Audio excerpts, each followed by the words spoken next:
I'm Susan Jan Hornstein, and I'm the founder of Well Trained Horses. And it's located here at Icssoma Farm, and I've been here for about 18 years. I started the rescue about 5 years ago. And I started the rescue specifically because two things happened. Federal legislation outlawed slaughter for horses in the United States. And that was really a horrible thing for horses in terms of their treatment and what happened to them, especially if they lived in the Western United States. And then simultaneously, when it met with a really horrific economy, the size of the problem and the stories were really more than I could bear. People who had previously sent their horses to slaughter really didn't know what to do with them. So in the Western United States, they went to Mexico, and the conditions in which they went are so horrific. Because it was illegal, the transport was unbelievable. Many horses went without food and water, and the method of killing the horses is really hard to even think about. About a third of the horses that cross the border are dismembered before they're brain dead. So the whole process was one of torture, and that's what was compelling to me and made me feel like I had to do something about rescuing horses. I really believed that if horses were rehabilitated and retrained, or horses had great training, that they would have a future. And that's why the name of our organization is Well Trained Horses, because it is much easier to place a horse that is well trained, that is people friendly, that does get along, that is a good pal, pasture pal, or is a good horse for a family. And with that goes training for people, because people really don't understand what horses are like. They're so different than us, because we don't really understand much about prey animals. I think we're predators, and we're surrounded by predators. We mostly have dogs and cats and other predators, so we're not really very familiar with prey animals, and they are so different than we are. So it's a whole different language to learn. When I started the program, what I thought was, I really want to involve other people, and I really wanted to involve youth at risk. I have like 5 sort of critical issues to me, and youth at risk is one of them. And so I really believe that working with the horses, being outdoors, doing chores, learning responsibility, being on time, all those kinds of things, but especially being in a beautiful setting, doing physical work with amazing animals, is very transformational.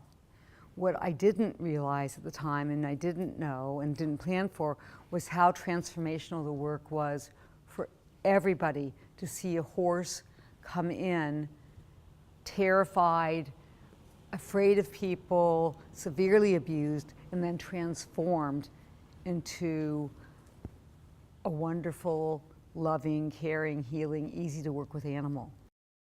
There are a lot of horse rescues, but not very few where they actually rehabilitate and retrain the horses.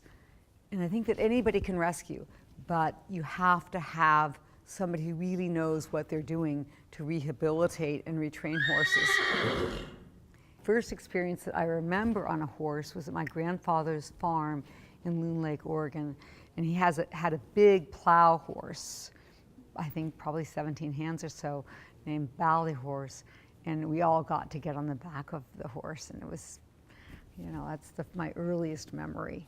I didn't obviously ride, but I was on his back. And I think that it's one of those things, being with horses, that it's in your blood and it's in your genes somehow. And if it is, I don't think you have to do something about that. I mean, people will tell you they've dreamt about horses or wanted to be with horses all their lives. And so I was one of those girls who had Breyer horses.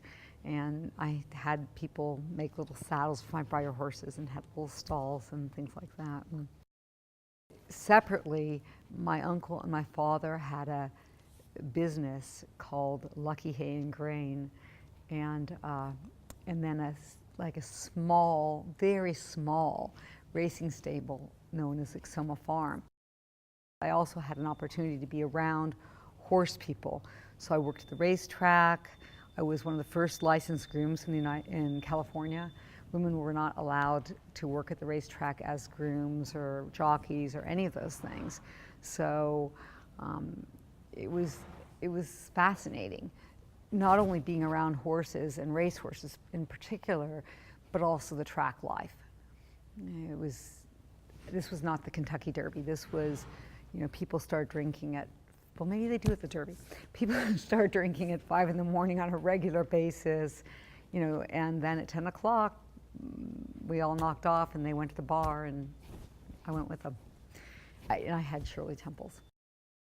As it turned out, we had a horse trainer who was working with these horses, and he was a horse trainer in quotes.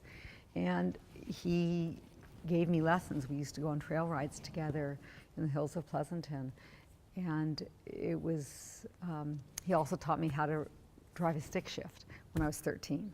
So it was a lot about life and a lot about horses. And he never said anything.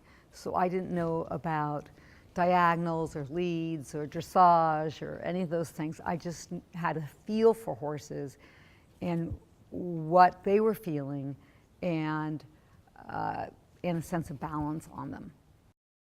I've taught all my life, and I've been with horses a good part, or the most of my life. And then I never thought about a career with horses. That was never a conscious decision. I came into that sort of through the back door. I was doing social change work in the battered women's movement, and where I was boarding in Golden Gate Park at the time, there was an opportunity to teach on weekends. So, or maybe it was I think it was a Sunday shift, so I took that shift, and then I ended up developing lots of programs there and teaching there on weekends. And then when I left the domestic violence field 13 years later, I went to work with horses pretty much full time. Speaking for people or animals that don't have voices is something that I think is a responsibility that we all have. I think that I've always felt compelled to right wrongs and make justice. So I guess I really actually identify as what doeth the Lord require of me, but to do justice, love mercy, and walk humbly with thy God. And I do really, I think most of my life is about doing justice and loving mercy. The walk humbly part is an ongoing effort, needs work. If everybody was aware, and I know it's hard because we're all so busy, but if everybody just does a little bit, we can make such a difference.